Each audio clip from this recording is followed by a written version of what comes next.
What's going on, everyone? Welcome to the Claims Podcast. I'm here with Max Pell, fintech entrepreneur. Max, thanks so much for being on the Claims Podcast. Thanks very much for having me. Very pleased to be here. Max, you've got quite a history in terms of your career and your resume. Would you mind sharing with the viewers a little bit about your education and some of your career that led you to where you are today?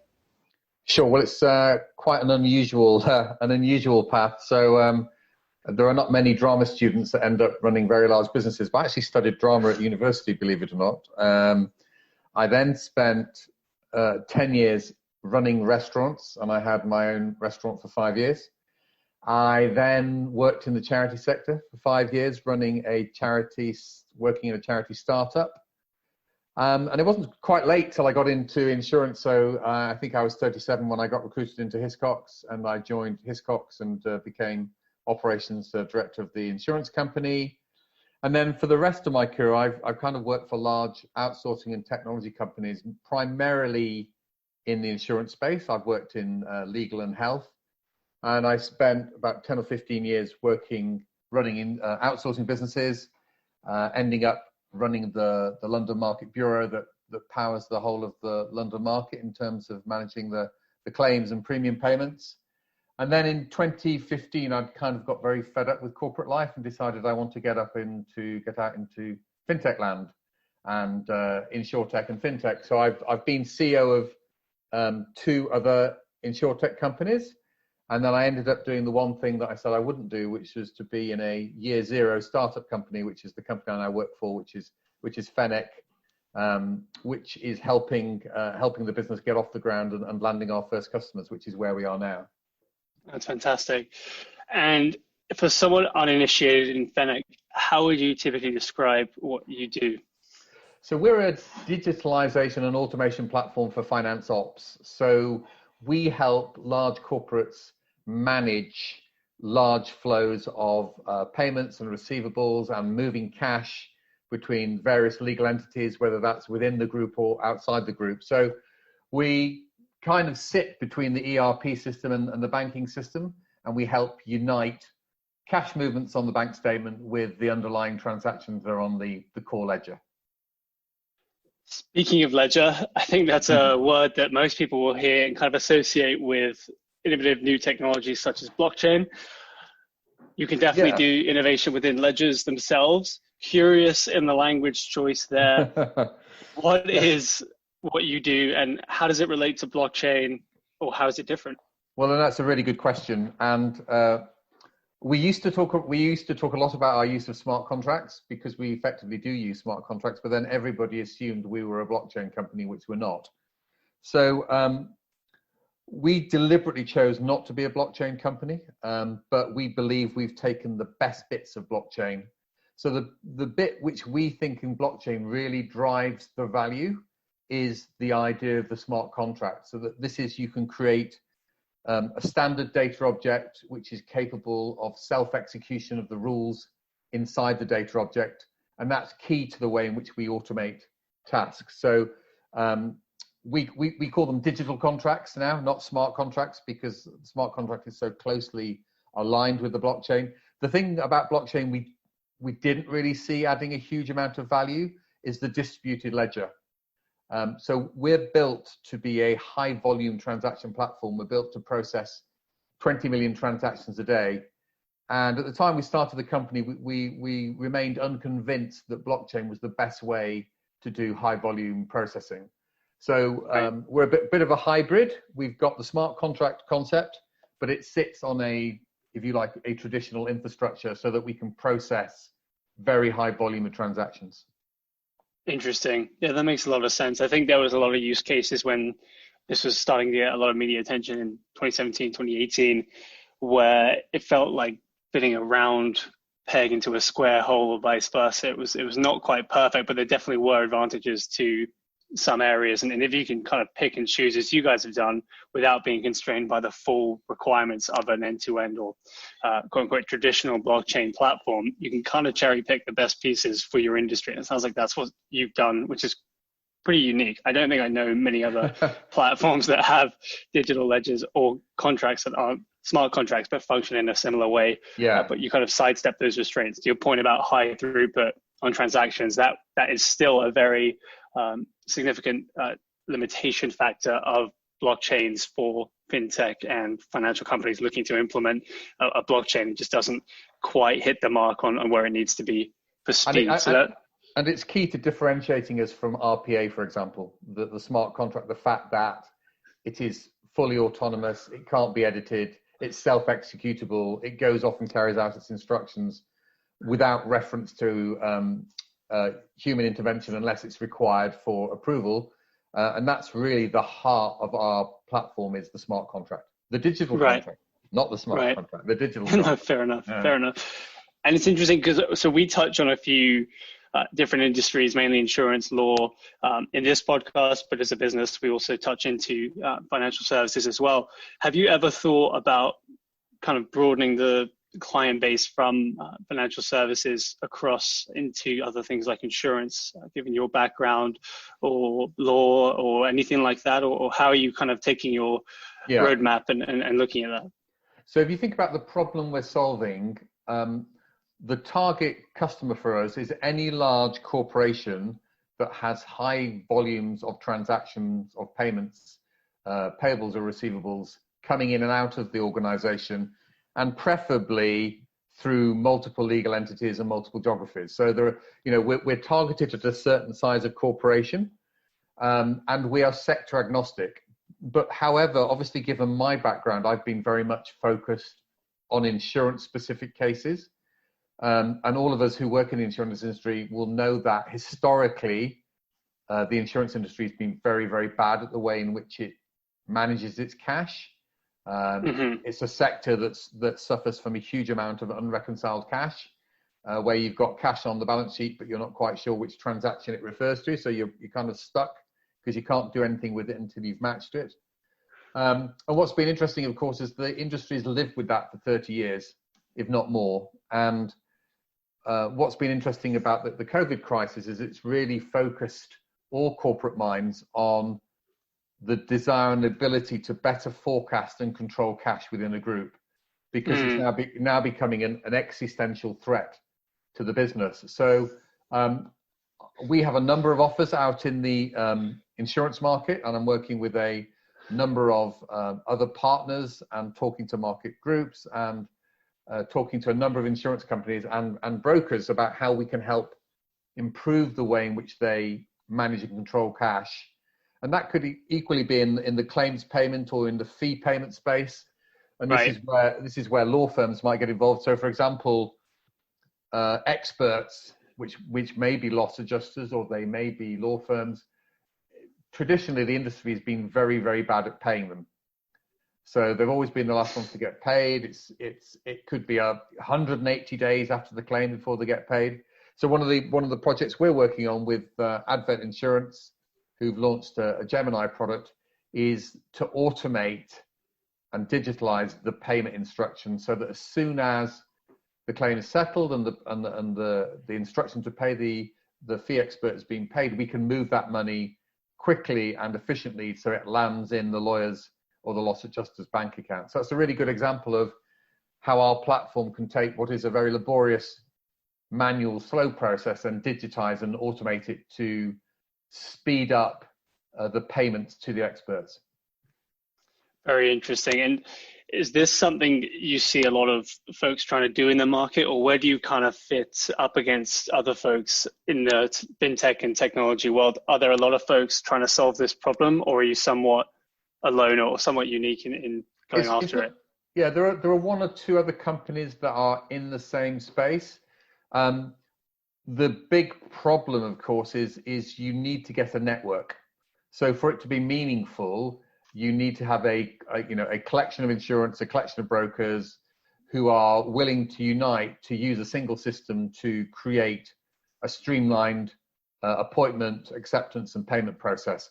And all that always takes time. So the reason why the London market sometimes moves rather slowly in its process change is you're taking a very complex ecosystem with over 300 players and asking them to play in a standardized way. And that takes time and corralling and persuasion and technical design to make that happen. So it's not easy to do, but once it's done, it can be very powerful. So I did a post on LinkedIn recently talking about how Lloyd's of London introduced central accounting and settlement for the market in 1963, and very shortly a lot of the RUA members joined.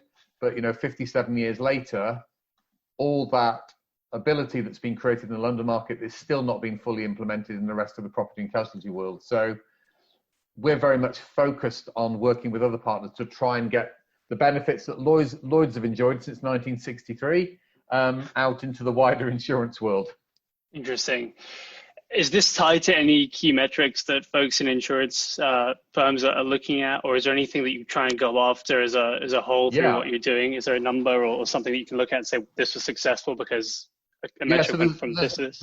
There's three key metrics, which is based on my experience of running the London Market Insurance Bureau, and that is a lot of this is about saving the working capital in the group. So there's a lot of payments flowing between brokers, insurers, and reinsurers. And what the London market does is allows you to collect and collate all those payments and then effectively net off the payments. So the minimum amount of cash needs to move. So we did a number of metric exercise in the London market and compared it with non-London markets. So, there are three key metrics. One is about utilizing 80% less of your working capital if you have true net settlement amongst multiple parties. So that's a huge amount. That's literally billions of dollars if you look at it on a worldwide basis that is currently flowing around all the parties that could be netted down to 20% of that number. Then it's an extremely manual process, people with spreadsheets. So we worked out that you could reduce your operational expenses by at least 50%.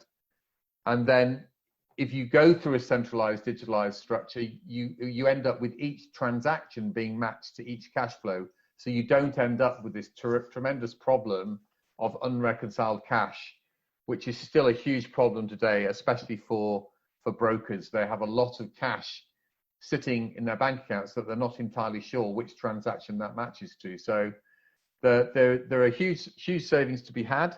I think the question is, why is now the time to fix it? And the answer is, well, now this has become much more important and getting onto the C-level table for them to fix the problem. And we're certainly finding that in other sectors, in financial institutions that we're working with that aren't insurance companies. Might be wealth managers, there might be FX funds, there might be hedge funds, but all of them are now looking to automate that back office piece, which is often the Cinderella of the organization. People invest heavily in the digitalization of the distribution and customer experience, and it's always kind of the back end of that which gets forgotten about. The other trend that we're seeing, where we're getting a lot of traction, and it's what we call the atomization or the fragmentation of insurance policies. And this is where you get the switch from perhaps insuring a whole ship to maybe insuring a single container on that ship, to even going down to the next level, which is I'm actually only going to insure 10 items that are in that container. So like any form of microfinance or microinsurance, once you start to operate like that, the current legacy ledgers just can't cope with that level of individual transaction. So you need a digital engine such as ours that can process millions and millions of transactions. So it's no point in trying to sell that type of product unless you've got a finance engine on the back that allows you to service that business. So that's a really interesting area which I see in InsurTech, which I think we've got a really good solution to, and which the legacy players simply can't respond to with their current technology. Very interesting. So on the side of the business that relates to value proposition, or at least how you think about your value proposition, I've tend to have seen rather the front end tools cast a wider net for their clients in terms of revenue. So it's an easy value proposition or easy ROI to understand there. On the operational mid back office side of things, we somewhat sell it, at least our tools, as a patch to, or many patches to a leaky bucket to capture more profit and bottom line. but how do you kind of think of your value proposition when you're talking to these C-suite people that you just mentioned? What is the Yeah. key differentiator or kind of key value driver behind Fennec? So it isn't, well, I can tell you what it isn't, and it is, we don't lead on cost out. So what we lead on is either about a step changing capability or the ability to do something that you can't do today. So I gave that example of the microfinance and the individual items in the container, or the individual drone that you only want to charge for the hour it's in the air.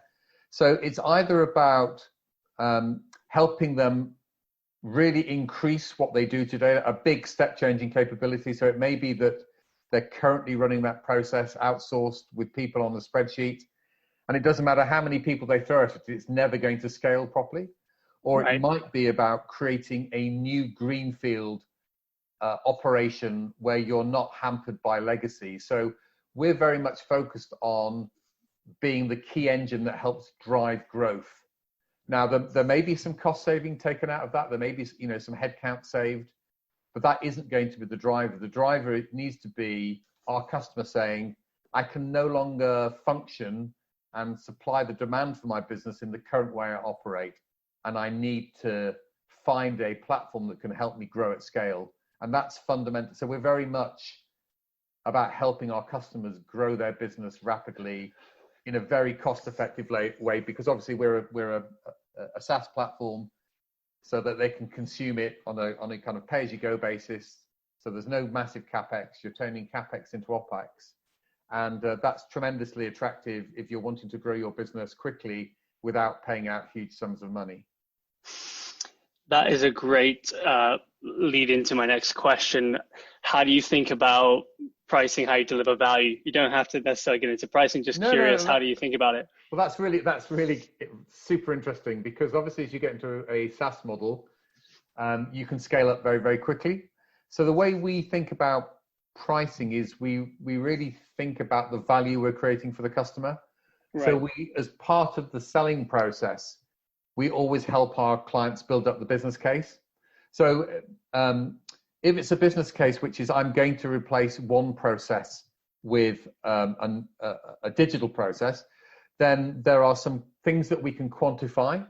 So we can say, it used to take you 20 people, now it will take you 2 people. There'll be a whole series of things that you can't put a number against. So it might be you're now more regulatory compliant, or you can now close your month end 2 days earlier, or you now have better real-time view of your cash position. So what we try and do is we try and build up a value case for the client. And then, so I just be very straightforward, what we try and do is we try and charge less than 10% of the value we create. So there's a good example here. Let's say it costs $100 to fully reconcile a transaction and get it posted on the ledger. And we've done this exercise with 2 major insurers. Then, in the current solution that we deliver with WCL, for example, we charge $7 for doing the same transaction. So we're very much relating to the value we create for the customer, as opposed to perhaps the marginal cost of building it on the platform. So we try and make it an absolute no-brainer from a price point of view for the customer to say, well, that's crazy. Why wouldn't I change a $100 cost to a $7 cost? Right. No, that makes a ton of sense. And I think I asked that because we were running into similar issues. And even as recent as yesterday, we were talking to a large accounting firm, and the question was per user per month, which is the traditional SaaS model. In the enterprise insurance software world, it tends to be, at least on the claims management and matter management side of things, either per user per month or more likely percent of spend, especially some percent of the savings, but mostly just percent of total spend every year, which is a little bit of a clunky tool to kind of judge the value that you bring to the organization. And then the point that you bring up there about taking a cut of value, would love to hear if that's been challenging for you to kind of pinpoint and mark down in terms of, this is the cost it would be 100% as a baseline, and this is what we're delivering, $7 in this example you just gave. Have you found it difficult because to actually give numbers to each of those values? Because we've found I understand the 1% or 2%, 3% model in enterprise insurance software pricing a little bit more now from the perspective that some of these insurers, some of these fintech organizations just don't have a great view into their mid and back office numbers. So they may not have, in our case or your case, that $100 number to give you. Maybe that's a little bit easier than saying total number of invoices every year or something like that. But has that been challenging? And well, did you decide to go? Yeah, it's actually core to the sales process.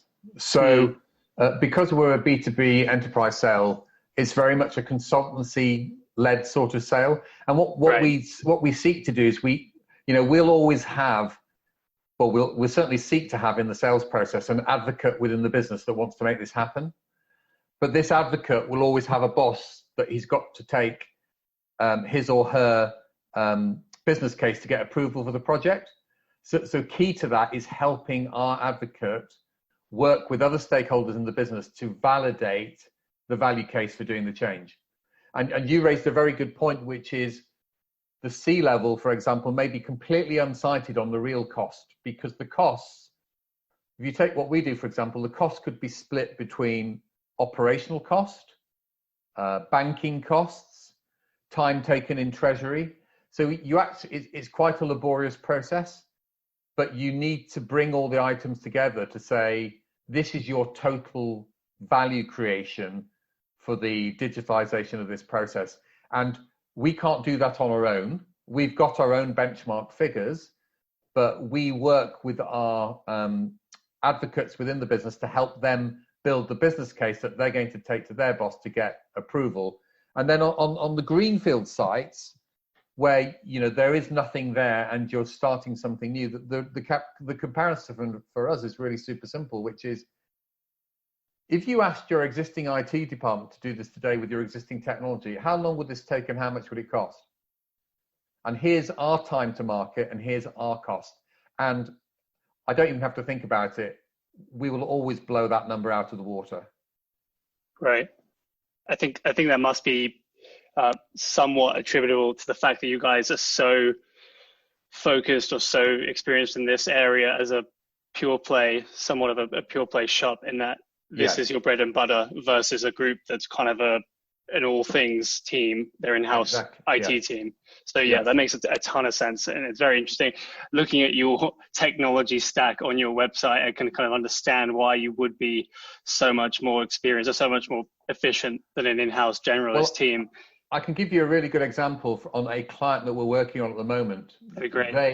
They asked their core supplier for a specific module, and that module their core supplier used, and they have a product that does exactly this, was $200,000 a year. We agreed to create the same functionality for $25,000 a year. That isn't because we're crazy. It's because actually we built a configurable platform that makes it really easy for us to create that additional functionality. We'd like to be 10-10, which is 10 times cheaper and 10 times faster than the big boys in the legacy infrastructure space. And we've deliberately structured the company and built the technology to give that kind of scale of difference when looking at using alternative suppliers. I think that makes a pretty attractive ROI. And would hope so. Yeah, you'd think so, right? Would love to know, kind of as a final thing, well, a couple of final things, cognizant of time. What's your ideal client? What do they look like, and how do they get in touch with you? Okay, so there is one single word that we use for our ideal client, and that word is ambitious. So we look for probably mid-sized businesses, and by mid-sized business, I mean somewhere between 100 million to 250 million. We only sell at C-level, so we need to have access to the team. It's often the founders of the business are still in place, and they're ambitious to grow their business. They've got a bit of risk appetite, and they're prepared to be innovative around the use of technology. So what we don't want, we will struggle to sell to a big, heavy corporate where decision-making is made through 20 different committees and they've got an 18-month procurement process. That's not the company for us at the moment. The company for us is ambitious. They know where they want to go. they're impatient to grow quickly, and they need technology that can get them there fast. And they want to take on their competition and surpass their competition. So that's the best mix of us as a culture, as an organization, with our clients' culture. That makes a lot of sense. It seems like that's kind of a balance of having enough firepower that this tech will unlock a lot of economies of scale, while also not being stuck in a mindset that might prevent them being open to change, if that makes sense. No, it's complete. I mean, whoever we work with, they've got to have problems at scale. Right. Otherwise, it's not worth the cost of implementing. So they've got to be of a certain size. Because I said we built the platform to deal with millions of transactions. They certainly need to be dealing with high thousands of transactions for it to make sense, and therefore they need to be of a certain size themselves.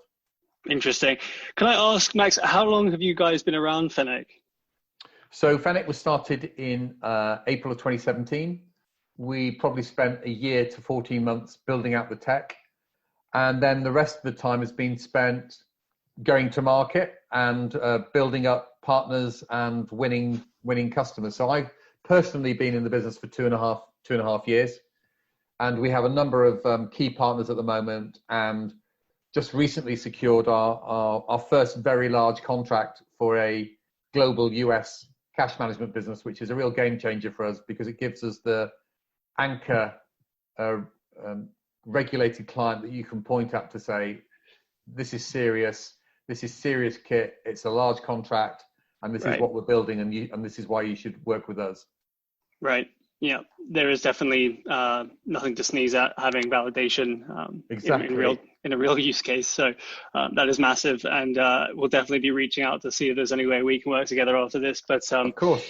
It was wonderful speaking with you, Max. Would love to help people get in touch with you. I think your website uses some insane words like hypercube that I think people would love to read about and find out more about your tech stack. It obviously looks like a lot of thought has gone into this, and you can see why there's a value prop with what you do. So how can folks get in touch with you or Fennec, Max? So if you go onto the Fennec website, there my email and details are on there, so you can contact me, or you can message me on LinkedIn. I'm very happy. I'll be super responsive. So expect me to get back with you within a couple of hours of you contacting me. Okay, wonderful. Thanks so much. Everyone, this is Max Pell, fintech entrepreneur, Fennec Financial, doing some insanely efficient and high-tech stuff. Would love to have him back. Really enjoyed the conversation, Max. Thanks so much for being on. And this has been the Claims Podcast.